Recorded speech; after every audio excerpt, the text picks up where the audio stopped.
Coastline still in here, so it could be that. And there it is. Okay, Coastline over Cafe here. Okay, they'll full commit to it. So, fan phase done. We know what we're going to get ourselves into in terms of the operators in this match. Yeah, I mean... Sees the barrel of the Jaeger pushing in the hallway. This is the freest kill he's ever seen.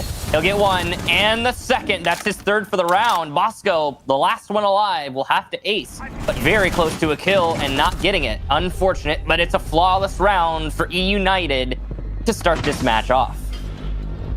Just so many positions of players on defense trying to stick in positions Canadian, but this is where he starts to get pressured on the reload. Fortunately for him, he manages to survive it, and he can even knock himself back up. Very big win there. That's the second kill. Canadian goes down as the first death for SSG once again. Meanwhile, to push in through kitchen, the plant's going down, and Grixer's there to cover. The run out from front is successful for Rampy. Sure.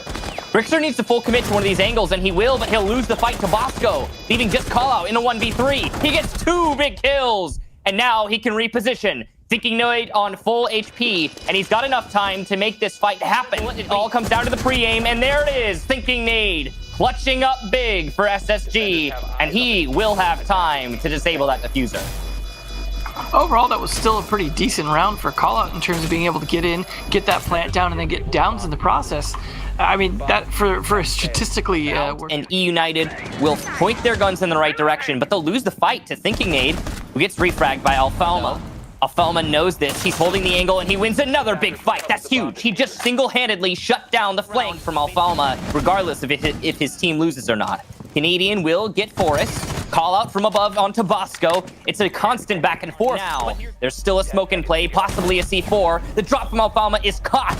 Here comes the push from Callout. He gets one, needs to find the other or go for the plant. The open angle wins the fight. Incredible shot from Callout. A round that SSG very easily should have won, but Callout landing his shots when it matters most.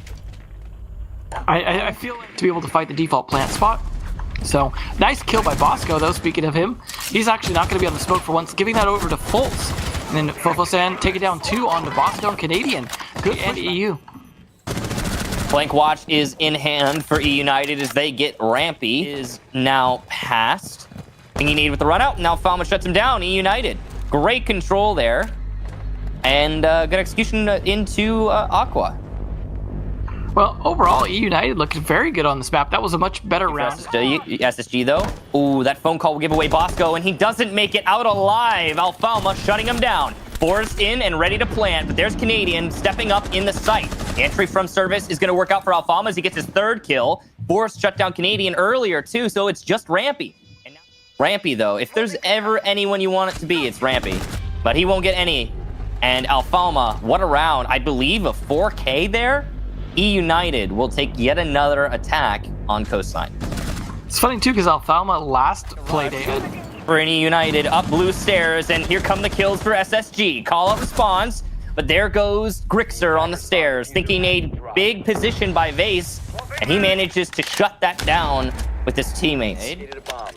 Again, he is being flanked by 90 right this second, and it'll actually, yeah, it'll be the player from 90. Nope, Thinking Nade gets the kill, actually. From the drone hole. Oh boy. No. Oh, no, Thinking Nade. That's an whether it be SSD or eUnited, getting those early kills is just a repeatable offense. So, no. Run out from Forrest. Rampy goes down. And much of anything. The detection there from the Alibi, and Prisma will get a kill for Yeti. That's huge. You don't really see those detecting attackers make that just faults on low HP. And he's flanked by Yeti. eUnited will take their first defense round. And, well, I mean, this is honestly looking a lot like eUnited just walking away with this. It really is. I could be wrong. There's the first kill for Canadian. Maverick. I don't know. I see a little bit of desperation sometimes on those rotates down. You see Alfalma was prepared for a window push, but not prepared for someone to sneak into the doorway while he was watching there. The push from the staircase going to be stopped by Grixer, but he has to find 3 more, and he's not going to be able to. SSG will lock that round up tight. And also, to answer your question, Devin, I'm pretty sure very spread out Spacestation once again. A vaulted through blue bar has been droned in, but he'll lose the fight to Yeti. Fultz on the floor now. Player rotating to exit. He's getting aggressive, and it's not been spotted by the Buck, but Rampy's just better. He'll react and get the kill. Alfalma has moved his way into Sunrise Bar and can get this refrag. He will. There you go. Rampy goes down. Alfalma, though, caught by Canadian on a very long angle outside of the blue bar window. We hit the last minute now. There's still a chance for eUnited, but it's going to get real bad as Forrest is eliminated in the main lobby. Stunned call out as well from the lifeline. Gas canister number 2 goes off, but there goes call out as they rush through the gas. Grixer holds his flank, but he needs to stop the diffuser now. It's being covered well by on the other side of the door. Barrel spotted. Pre-fire's easy there for the Jaeger, but he doesn't land the follow-up. Canadian with good reactions, and SSG will take the round, bringing it very much closer to a tie, although we're not there yet. To assist will get Rampy, but he's lost a lot of HP. And there's a nice shot from Grixer. Huge, absolutely huge kill there. And he'll fall back, but still some good detects here. Forrest goes for the run out and is caught in red by Bosco. That was a really ballsy play for Forrest in order to get that plant down. Meanwhile, Grixer in the hallway will shut down the push-in from the main lobby. The shield plus that denial from Grixer could win the round for the defense. Impact's coming out from callout, but Bosco's winning the fight against Grixer as he attempts to flank, and the plant is going down. Post plant now, and Sneaking Aid takes it. Space Station, another round, and they're getting closer and closer to actually winning this thing. Well, honestly, I don't to get on his yokais, but he doesn't see it. Bolt shuts down Alfalma as he pushes into Sunrise, and Canadians got it in a post plant now. SSG get the freest plant of this match, and now eUnited have to scramble to retake their own bomb site. Inside of the site, Canadian will shut down Fofo before he can get the C4 off. Yet he drops into open, and he'll get a nice angle onto the blue bar, but lose it to Canadian, who's putting up big numbers right now. And this long angle from Thinking Nade, oh no, he'll shut down the cross, and there's another. SSG, a beautiful execution with only 20 seconds to go. And that's why you put Thinking Nade on flank watch. He's such a beast at that. But man, that the defenders aren't going to know about it on this bomb site. That's a big kill, though. Thinking Nade gets Fofos on. Bosco adds to it. It's just Alfalma. He'll have to stay alive for the next 5 seconds. Takes the hallway into VIP. Wins one gunfight. Low HP, though. He'll die to a single bullet. Can he do it? No. Space Station will take the round and the match in a 7-5 close one. But what a comeback from them. Very slow start for SSG. Have it up a little bit today. He wasn't having the greatest day, as you can see, but it's a weird day when you see Rampy bottom fragging and Thinking Nade and Bosco as the top frags on the team. It's just a real reverse. It was a weird match, for sure. But, I mean, the Space Station, once again. Hey, Lycan, how's it going? Hey, how's it going, buddy? I'm just dandy. Well, that was yet another 7-5, which is, if I'm correct, yeah, the only scoreline you guys have had for this second half of the season so far, despite them all being wins. It was a very close one. What is happening where we get to that situation in every one of your matches?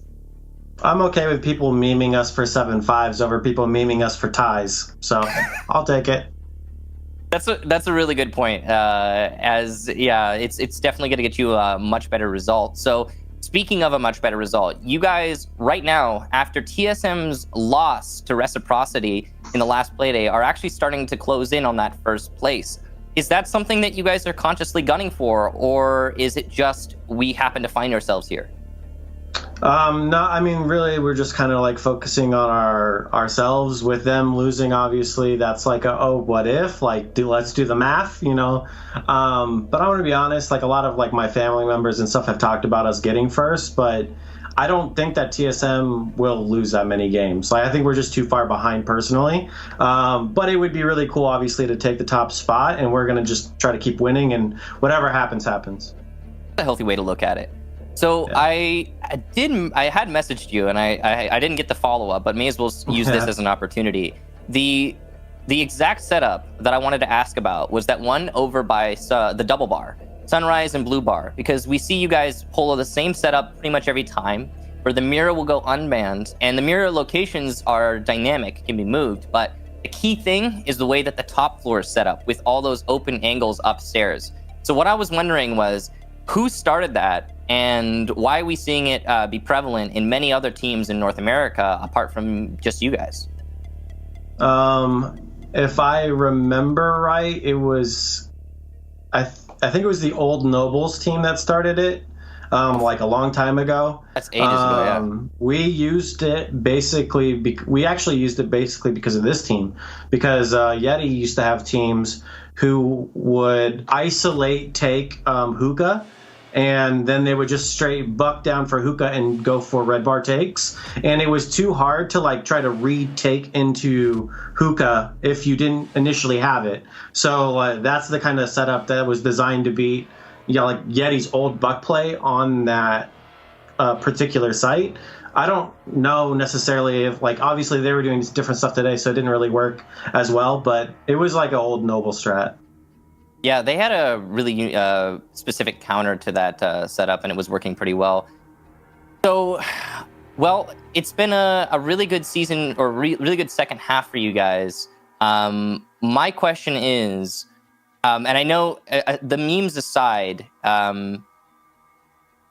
what has changed in your mentality where the way that you end up winning these matches is typically as a comeback or a response or reaction? Because I know what it's like to be the difference between like a team that's just winning rounds outright, like putting up the 7-1s, putting up the 7-2s, and then the team that's reacting and adapting in the middle of a match to be able to win a match in the end, but have to come back from it because you're learning from your enemy's past rounds. What is going on there that's translating the enemy's play to your win? I think a big portion of it is we are forfeiting the side choice pick, because last half we never got any decision. We actually were forced into whatever the other team chose. This half we get decision every time, and we've been electing to be second banned, so the other team gets side choice. So every team's getting basically the side they want first, so we're having to play from behind.